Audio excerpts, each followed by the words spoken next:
प्यारे भाइयों और बहनों, आप सभी को प्रणाम। आज बेंगलुरु विधानसभा, कर्नाटक विधानसभा के लिए एक ऐतिहासिक दिन है। आज कर्नाटक विधानसभा के प्रांगण में दो ऐसी मूर्तियों का अनावरण हुआ है जिन्होंने न केवल कर्नाटक, समग्र जगत के अंदर भारत और कर्नाटक का संदेश पहुंचाने का काम किया है। एक तो जगत ज्योति बसवन्ना का पूरा मूर्ति लगाया गया है और एक नाद प्रभु केम्पेगौड़ा का मूर्ति लगाया गया है। ये दोनों प्रतिमाएं विधानसभा में भविष्य में जो भी विधान सदस्य चुनकर आएंगे, उनको सामाजिक न्याय, जो जगत ज्योति बसवन्ना का मुख्य संदेश था, लोकतंत्र जिसकी स्थापना जगत ज्योति बसवन्ना ने की, और गुड गवर्नेंस और डेवलपमेंट जिसकी शुरुआत नाद प्रभु केम्पेगौड़ा ने की, इसका हमेशा के लिए संदेश ये विधानसभा से जाने वाला है। और मैं अपने आप को सौभाग्यशाली समझता हूं कि विधानसभा अध्यक्ष जी ने और मुख्यमंत्री जी ने ये पुण्य कार्य के लिए मुझे आमंत्रित किया। इसलिए मैं मुख्यमंत्री जी और विधानसभा अध्यक्ष महोदय का भी बहुत बहुत धन्यवाद करना चाहता हूं। मित्रों, जगत ज्योति बसवन्ना का पूरा यहां पर जो मूर्ति लगा है, प्रतिमा लगा है, वो प्रतिमा समग्र जगत को संदेश देगा कि भारत लोकतंत्र की जननी है, भारत से ही लोकतंत्र शुरू हुआ है।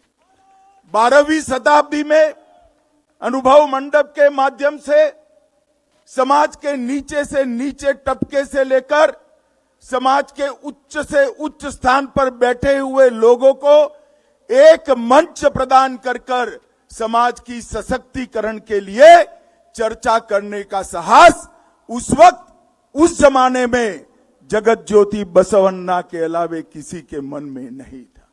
महिलाओं को भी उन्होंने समान स्थान दिया। अनेक समाज की माताओं ने अनुभव मंडप के अंदर अपने अपने विचार प्रकट किए और उसका सम्मान भी हुआ। बसवन्ना ने हमें दसों की अवधारणा भी सिखाई और कई सारे समाज सुधारों को उन्होंने समग्र जगत के लिए व्याख्यायित किया। आज भी वचन, आदर्श जीवन कैसा हो सकता है, उसको अगर समझना है तो बसवन्ना के वचनों के आधार पर ही जीना पड़ेगा। आज ये मूर्ति जो लगी है, मैं मुख्यमंत्री जी और अध्यक्ष जी को बताना चाहता हूं कि आपने केवल विधानसभा नहीं, समग्र विश्व में जो लोकतंत्र में श्रद्धा रखते हैं, वो सभी लोगों का सम्मान बसवन्ना की मूर्ति को यहां लगाकर किया है। इसका आप दोनों को बहुत बहुत मैं बधाई और साधुवाद देना चाहता हूं। मित्रों, नाड प्रभु केम्पेगौड़ा ताकत आवाज में नहीं होती, विचार में होती है, क्योंकि फसल बारिश से उगती है, बाढ़ से नहीं उगती है। अगर ये वाक्य को ढंग से समझना है, किस प्रकार से अपने विचारों से युगों तक एक कंक्रीट काम की नींव डाल सकते हैं, इसका उदाहरण अगर कहीं ढूंढना है तो बेंगलुरु के रूप में नाद प्रभु केम्पेगौड़ा को समझना पड़ेगा, तब जाकर ये उदाहरण हमारे सामने आएगा। सम्राट अच्युत राय के समर्थन से केम्पेगौड़ा जी ने बेंगलुरु की मजबूत नींव रखने का फैसला किया। बेंगलुरु को सरोवरों का शहर बनाया और बेंगलुरु के अंदर सैकड़ों झीलों का निर्माण कर पानी के महत्व को समग्र विश्व के अंदर पहुंचाने का काम केम्पेगौड़ा ने किया। और आज बेंगलुरु का जो वैश्विक स्वरूप हम देख रहे हैं, उसकी नींव यही महापुरुष ने रखी थी। आज कर्नाटक विधानसभा के सामने एक और जगत ज्योति बसवन्ना और एक और नाद प्रभु केम्पेगौड़ा की मूर्ति हमेशा ये विधानसभा में चेतना का निनाद जगाए रखेगी, इसकी मुझे पूरी श्रद्धा है। मित्रों, आज नम्मा बेंगलुरु हब्बा समारोह का समारोह भी हो रहा है। नम्मा बेंगलुरु हब्बा 2023 ये बेंगलुरु के अंदर कई कलाकारों को, लेखकों को, शेफ को, संगीतकार को, संस्कृति के पुजारियों को और अनेक लेखकों के लिए एक बहुत बड़ा सांस्कृतिक मंच बना है।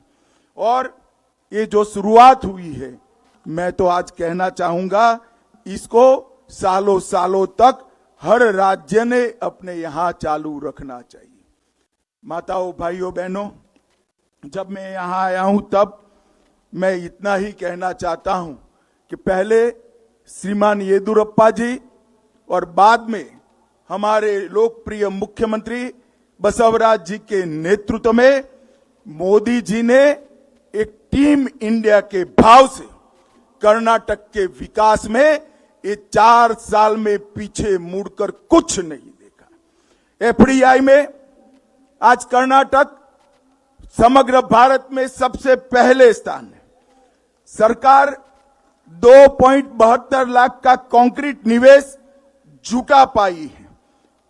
कर्नाटक को वर्ष 2022 में DPIIT द्वारा ईज ऑफ डूइंग बिजनेस मतलब एडमिनिस्ट्रेशन के अंदर सरलता के लिए समग्र देश में पहला नंबर मिला है। बेंगलुरु में 1 अरब डॉलर से अधिक संपत्ति के 39 स्टार्टअप है। भारत के स्पेस सेक्टर में कर्नाटक की हिस्सेदारी 25% है। आज इनोवेशन इंडेक्स में भी कर्नाटक नंबर 1 है। डिफेंस एयरक्राफ्ट देश में जो बनते हैं 100 एयरक्राफ्ट में से 75 कर्नाटक में बनते हैं। और अभी अभी प्रधानमंत्री जी ने HAL के हेलीकॉप्टर के कारखाने की नींव भी डालने का काम किया है। नमस्कार, मैं हूं मानक गुप्ता। अगर आपको हमारा ये वीडियो पसंद आया हो तो इसे लाइक और शेयर जरूर करें। और हां, हमें सब्सक्राइब और फॉलो करना ना भूलें ताकि आप देश और दुनिया की कोई खबर मिस ना करें। तो जुड़े रहिए हमारे साथ और देखते रहिए न्यूज़ 24।